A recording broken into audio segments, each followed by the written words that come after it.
No. So how do you balance planned annual calendars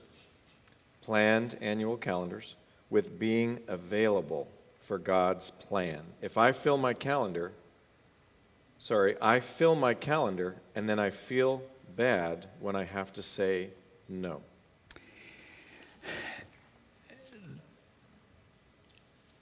Ultimately, if you say yes to everything that comes up, you're going to burn yourself out.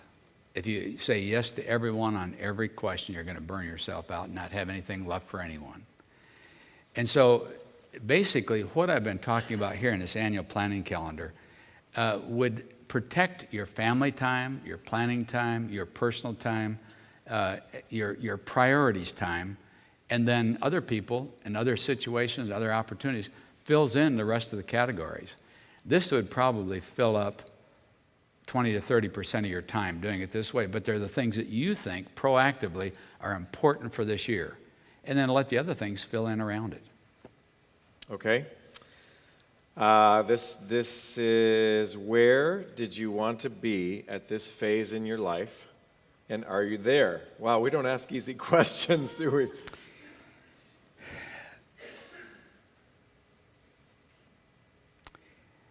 I grew up in a family where no one went to college. They didn't even consider going to college. Went to a small Christian college, Bethel College in Mishawaka, Indiana, for the first 3 years. Then went to Michigan State the last 3 years of my bachelor's and master's. But as a bit of perspective for your children particularly, I had zero understanding of what I would do or become until I was 34 years old. I had no idea I'd ever become a consultant, which is what I've been doing for the last 40 years. I had zero understanding of that. I didn't realize anyone would pay me just to talk to them and interact with them. And so I had zero expectations till I was 34. And then a friend told me this Latin phrase, the written word remains. Whatever you tell your kids or whatever you tell people, a year later they will have forgotten it, misinterpreted it, understood it differently than you meant it. But whatever you write down, they may think it's naive a year from now or 10 years from now, but they will see what you actually said, what your thoughts actually were on it. And so when I was 34, I started writing. And the 65 things you have on the table there are a result of that. Most of them are on video now so that you can just watch it. But I never once imagined having 65 tools available. But late nights and early mornings and weekends for 40 years, it just keeps developing over time. I guess I would say when I was 40, I could not have imagined being as far along as I am in terms of visibility, credibility, wherever I am now. I couldn't have imagined it 20 years ago, 30 years ago. Somebody asked what my favorite tools are, and I'm going to be like the guy who goes to the restaurant and asks the waiter, what's your favorite dish? And they say they're all good. And you didn't pay me to say that, but that's true. My two favorites would be the book, Why You Do What You Do, because it taught me exactly what the title says. Why do I do what I do? And the second tool is what used to be called the Asking to Win little booklet with 100 questions. Asking profound questions. 10 areas of life. And so a little booklet that is in my briefcase, as I talked about, and the book, Why You Do What You Do. So that's that. How do you avoid just filling in all the white space on your schedule? And how do you think about filtering events? Basically, to avoid filling in the white space, I'm sorry, what was the question again? How do you avoid just filling in all the white space on your calendar? In other words, it was free at 5 o'clock on Tuesday, and then all of a sudden it got filled up because somebody called you. Avoiding getting stuff that I don't want to do, filling in the white space. Yes. you'd avoid that daily thing by putting what we've been talking about, where you proactively fill in space of, you take all Tuesdays or 2 days a month and just block it out on your calendar. Mm-hmm. So you can get to the point where you can avoid all the white space being gone with other people's agendas by doing that. I had a conversation with Bill Bright. I worked with Bill a lot from 1980 to 85 in that zone. And one day I asked him, I said, Bill, how do you approach a day? In the morning when you get up, how do you approach a day? Huh. He said, I get up and I pray and I say, Lord, here's what they have for me today. Here's my agenda for the day.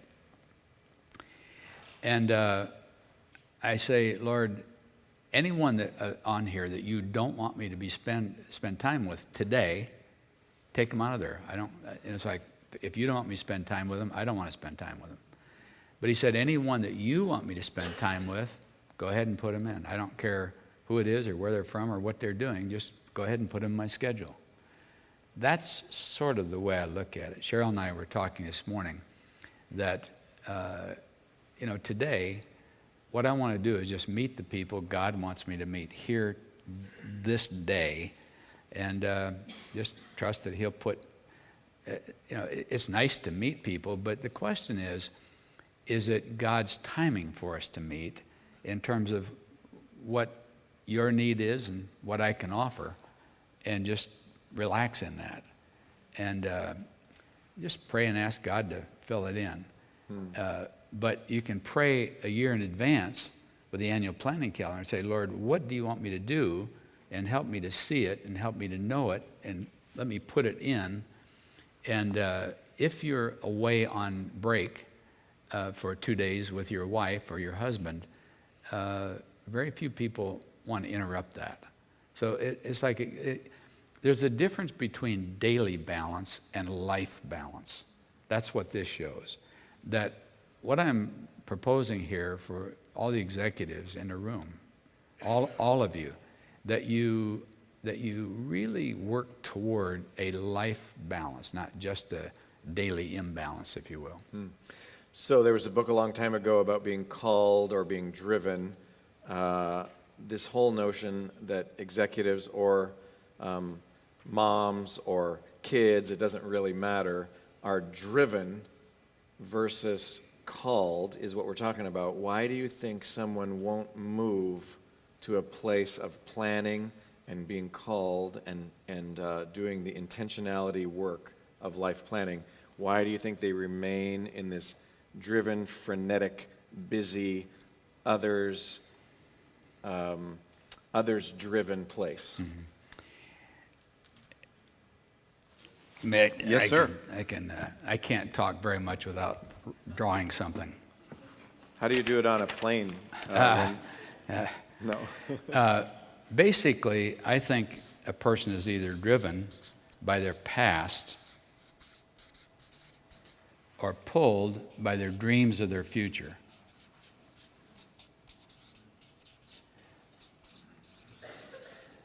I think for a large part, this is healthy, and this is probably not.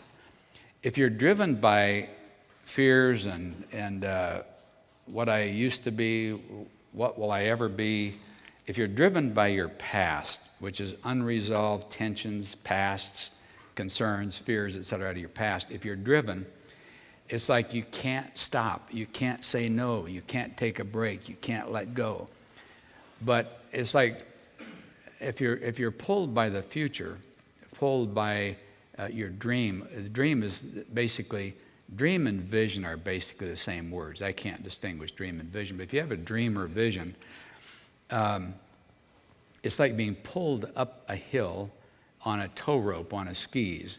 It's like you can let go anytime you want to. You can let go and ski back down the hill. But if you're driven by the past, you can't stop. It's like you're just driven. And I would encourage you to read Why You Do What You Do, to basically understand, why am I driven to do what I do? Why am I insecure by the things of the past? And I think you were about to ask me what were my favorite things on the menu. Yes. And the 4th grade video, I mentioned it, I think, yesterday, but that is such an incredible help in understanding the drivenness you have from the past by what happened, what were the traumatic things that happened in the fourth grade. And so I would really encourage anyone that has a sense of drivenness, I can't stop, I'm pushed by my unresolved past, to look at Why You Do What You Do book and fourth grade book to help resolve some of that stuff. That's a powerful combination. Yeah. Would you maybe share some of those items? Want to make a significant difference? Want to be viewed as a hero? Would you do that list? Sure.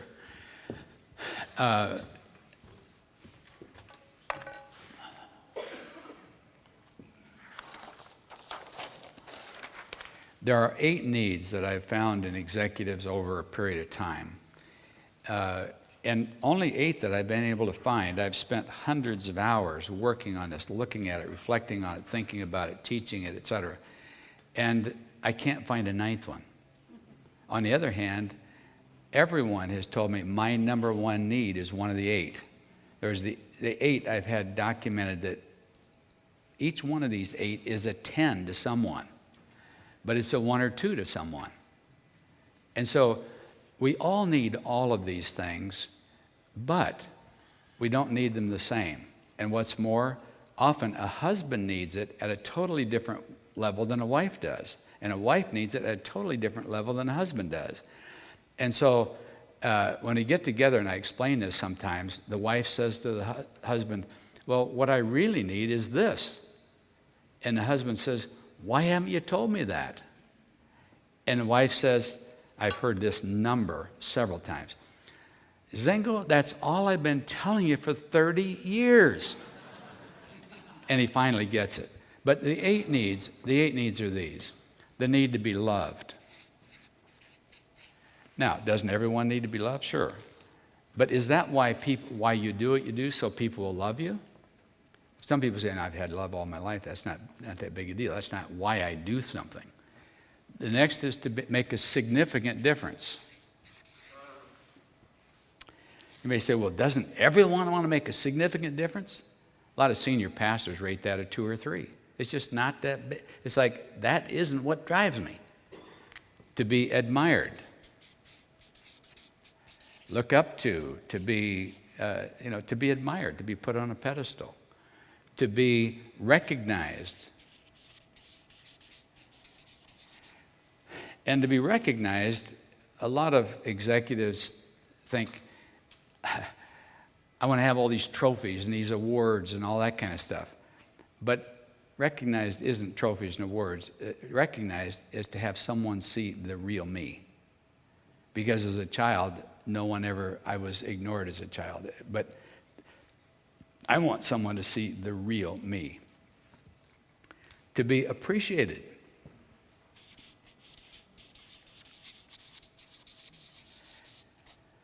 The child who could never do things right as a child, no matter what they did was wrong, they could never measure up, etc., usually puts appreciated at 10. And they're workaholics. A lot of people who are workaholics are doing it to be appreciated. And if the person who's a workaholic, an alcoholic is to hide in something. An alcoholic hides in alcohol. A workaholic hides at work. The workaholic, now there's a difference between, there are some people that work hard because of the phase of development the organization is in. It's like it requires 70 hours a week right now because we're getting ready for the conference or something like that. But other people stay at work an extra 20 hours because they don't want to go home and be yelled at or feel like you didn't do it right again. And so criticism, the person who needs appreciation is hypersensitive to criticism. So if they come home and they get criticized, they'd rather stay at work where they're going to get praised for staying an extra few hours to fix the computer or whatever. The next is security. The person who was insecure as a child, either physically, financially, or emotionally, physically because of being beaten or something like that, emotionally because the parents fighting all the time, or financially because we had to move all the time because we couldn't afford to make the house payments or something like that. It sets up a tremendous need for security as an adult and control of situations. The next is respect. A lot of men say, my number one need is respect. But what they don't realize is that their wife's number one need is respect. And there's a lot of men who say, respect, 2 or 3. On a scale of 1 to 10, 2 or 3. It's not that big a deal. And other men say, it's a 10, it's my number one. You mean other men don't need respect? I say, no, some people don't. Again, I've had top leaders that I've taken them through rate each one of these 1 or 2. I've had top leaders taken through rate each one of these 10 plus. And then the last is acceptance. Basically, social acceptance, to be accepted by peers, friends. So what you do is you look and you say, okay, on a scale of 1 to 10, how important is this to me? And then how important is it to you? And then talk about it on the way home. When you're driving 10 hours on your way back to Pennsylvania, talk about it. You know, say, well, honey, why is this so important to you? You know, whatever.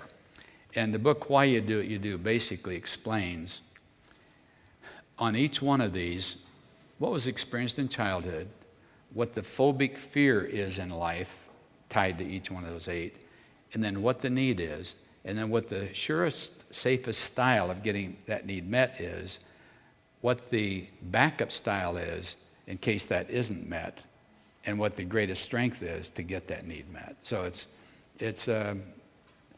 I've said often, Greg, that if I had to speak every night for a year on a subject, it'd drive me stark raving mad. But if someone said, I'll kill your child or your wife if you don't, the only subject I could see myself talking on every single night for a year is why you do what you do. Mm-hmm. Because of the amount of emotional resolution that there is in the audience when they realize, is that why I do what I do? Is that why that's so important to me? And so I really enjoy, that book took me forever to write and to think through, to sort of sort this stuff out. As a matter of fact, it took me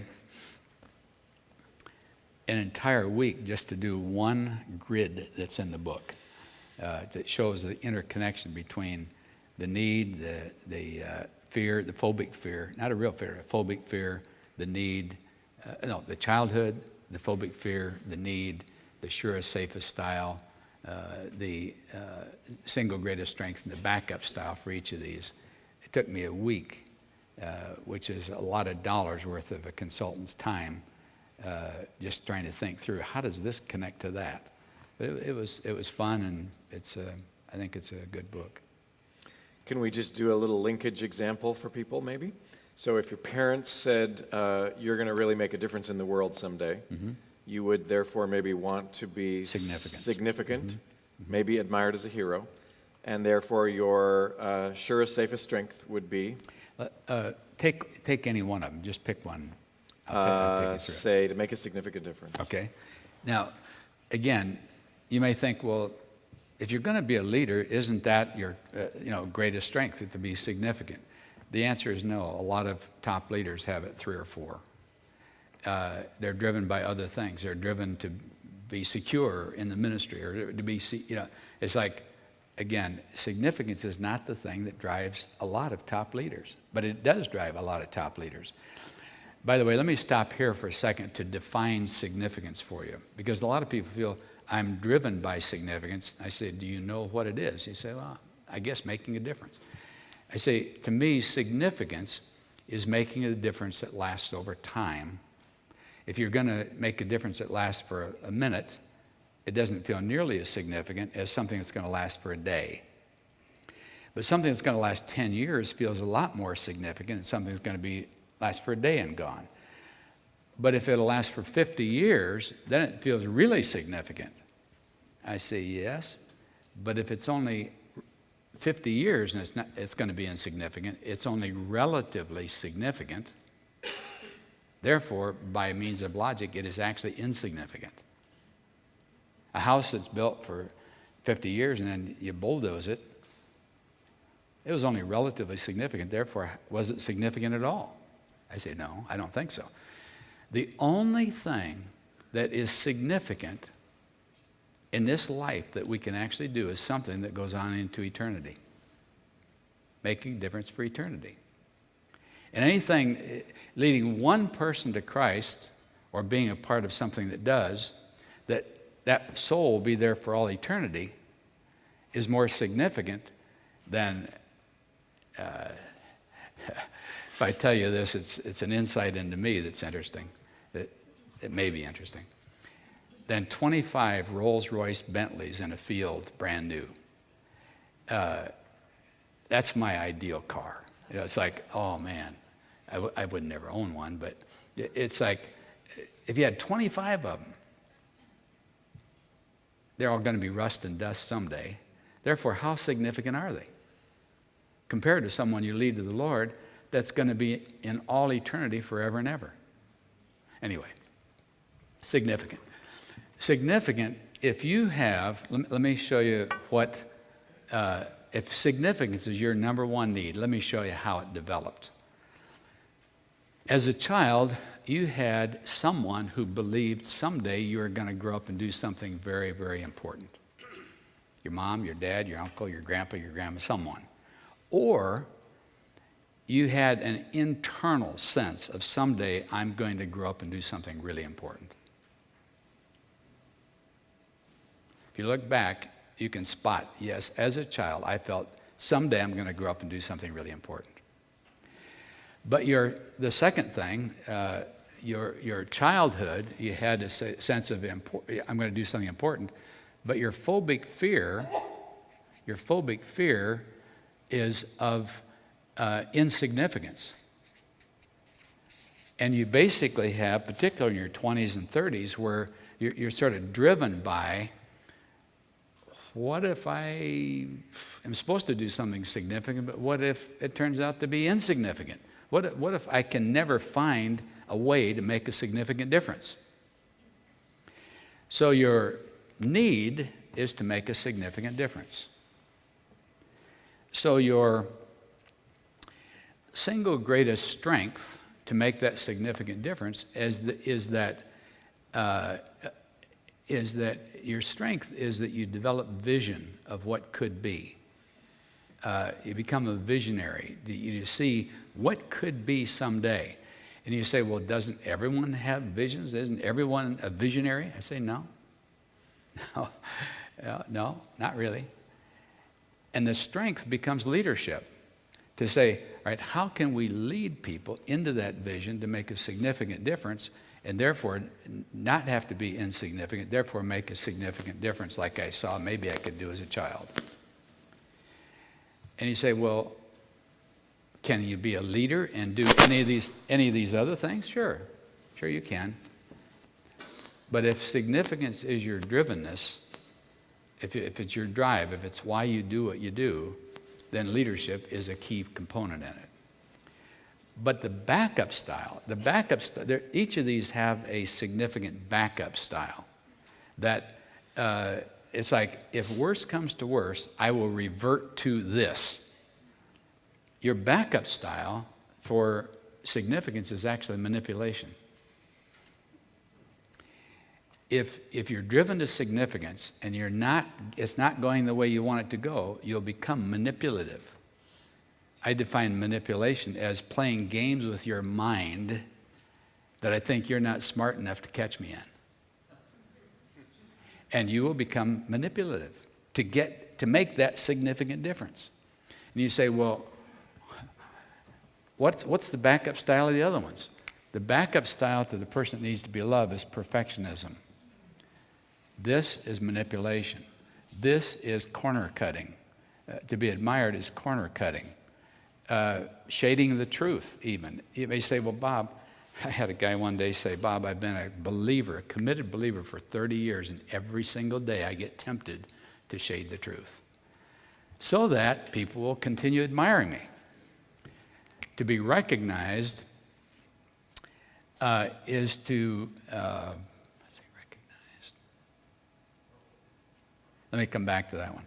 To be appreciated is workaholic. Security is over control. If security is important to you, control is what you do. But if things get where your security is threatened, you'll move to over control. There are only two people that will yell at you, raise their voice, yell at you. And again, these are Christian people, as well as, the one needing security. They will, if you get out of control, they'll yell at you. And the one needing recognition, if you ignore them, they will yell at you. Respect is withdrawal. If you need respect, but you're going to be in a situation where you're not sure people are going to respect you, it doesn't mean you won't go to the meeting. It just means that every instinct you've got wants to get to withdraw from the meeting and not go there. And to be accepted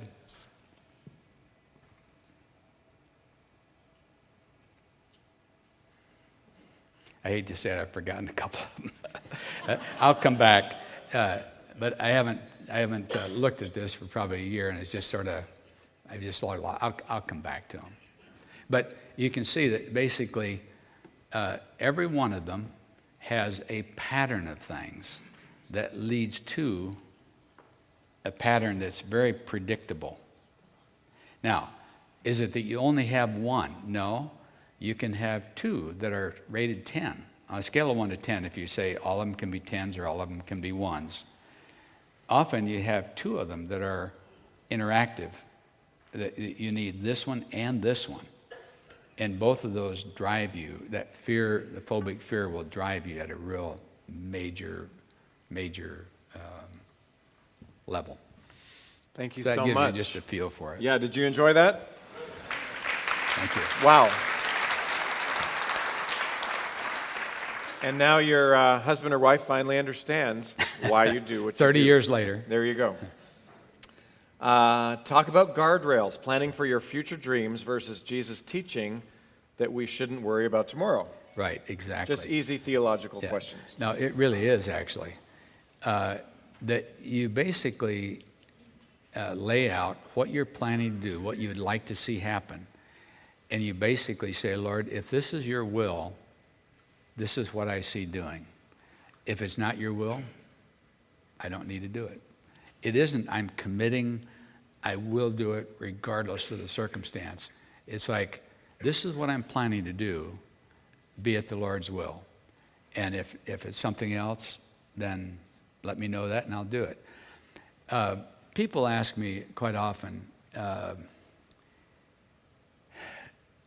how can you know the Lord's will? Here's an interesting thing. When I was 36 or so when I was 34, when I started the company, at 34 to about 40, I kept wrestling. I said, Lord, is this what you want me to do? Because I know I like doing it, but is this what you want me to do? And I believe I was assuming the wrong person was the communicator. I was assuming that it was my responsibility to hear from God, and since I wasn't hearing, I was doing something wrong. And instead, when I switched to say, Lord, you can talk through a burning bush, you can talk through anything. So, if you want me to do something else, let me know, and I'll be happy to do it. Then I read the passage that says, commit your ways to the Lord, that he may give you the desires of your heart. And so I began from then on saying, Lord, look, you can tell me any way you want to do whatever you want, and I'll be happy to do it, as long as I realize it's truly from you, not some manipulative person trying to get me to do what they want me to do. As long as you make it clear it's from you, I'll do anything. I'll move to Africa, I'll move to China, I'll do whatever you want me to do. Just make clear it's you, and I'll be happy to do whatever it is.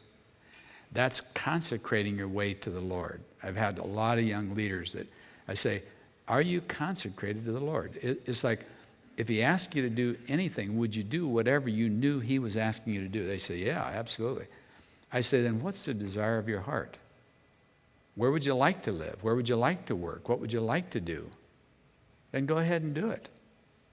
As long as it's moral, ethical, and legal, just go ahead and do it.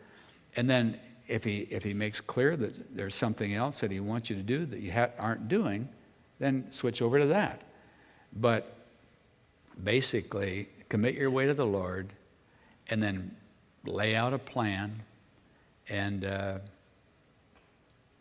until he tells you to do something else, just go ahead with the plan, and he'll give you the desires of your heart. Now, let me share something with you that you're going to think me, I don't know what you think of me, but it doesn't really matter. I'll just tell you where I am. By the way, let me give you a parenthetical thing, which I think is more important than what I was going to tell you. Bill Bright was one of the men who, a lot of people would say had a lot of flaws, which I agree with. It was easy to see some of the things he wasn't good at or whatever. But he was one of the most godly men I've ever been around. And I said to him one day, I said, Bill, once you're speaking to 1,000 people and you come off the platform, what do you wish someone would say to you? What do you hope someone will say to you? He said, what do you mean? I thought I'd made it clear. I said, well, Bill, you're speaking at a conference, and you speak, you give it your best, you give it your heart, you come off the platform, and you meet a few people. What do you hope they will say to you? He said, it doesn't matter. He said, as long as God's pleased, I don't care what they say. Wow. Isn't that great? Yeah. Yeah. Yeah. And so it's like you are just trying to do what God wants you to do and just relax in it. And you relax and say, this is, like we talked yesterday, what do you never tire of? What do you really see that you could do and make a difference in? And unless he's making clear you need to do something else, I'd say relax in it. If you enjoy it and you've consecrated yourself to him and you enjoy what you're doing, relax. And you could feel like a semi-truck trailer going down a 16-lane highway with no need of gas for the rest of your life. To quote a friend of mine. There you go. There you go. That was a very wise person, whoever said that to you. It's Bob with 2 B's. Yeah, Bob with 3 B's. 3 B's, that's true, that's true. Here's the question. How would you recommend a group best support each other in this type of planning? I know what I was going to say just before I got off track on Okay. Bill. One of the things that occurred to me just a couple months ago, actually, was that I think a group, a company, if you will, needs both a strategic plan and an annual plan. The strategic plan is where you see yourself in 10 years, and an annual plan is what do we do this year to move in that direction. And if any of you want a little sort of an email quickly on how do you put together a strategic plan, give me your card or make sure you write it clearly, and I'll send you a sheet that shows you sort of what goes in that. But I think that's really important to see. Now, in terms of group here, did they move to a different one?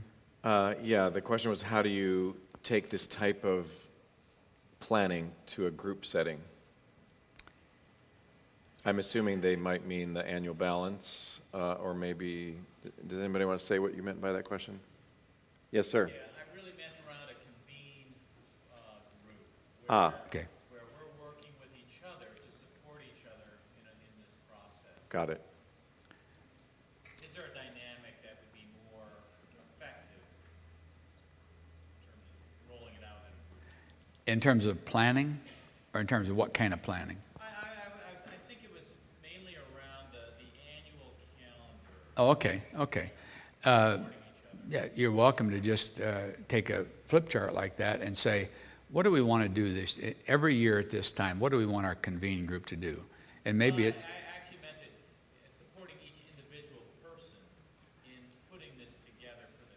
Okay.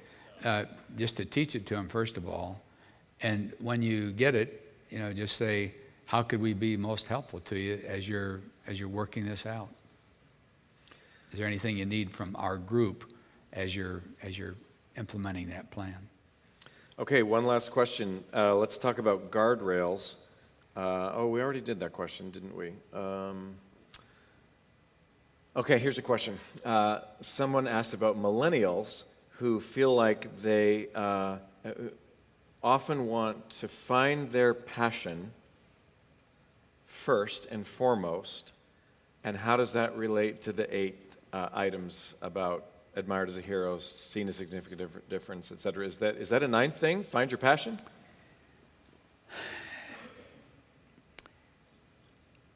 I don't think so. I think that's a philosophy. Okay. It's a philosophy. All life revolves around my passion. Whatever I want to do, that's what I want to do. I think that if you ask them, why is that your passion, and you had some time, and you gave them those 8 things, it's like, all right, so you achieve your passion, what's that going to give you? They say, well, that'll be significant, or people will admire me, or I'll feel secure then, or you could tie your passion back to this pretty quickly, I think. Well, we are kind of out of time, so I'm going to say thank you so much for being with us. Thanks for flying across the country and bringing Cheryl, and we're very grateful for the time you've spent with us. Thanks, Bob. Thank you. It's my pleasure.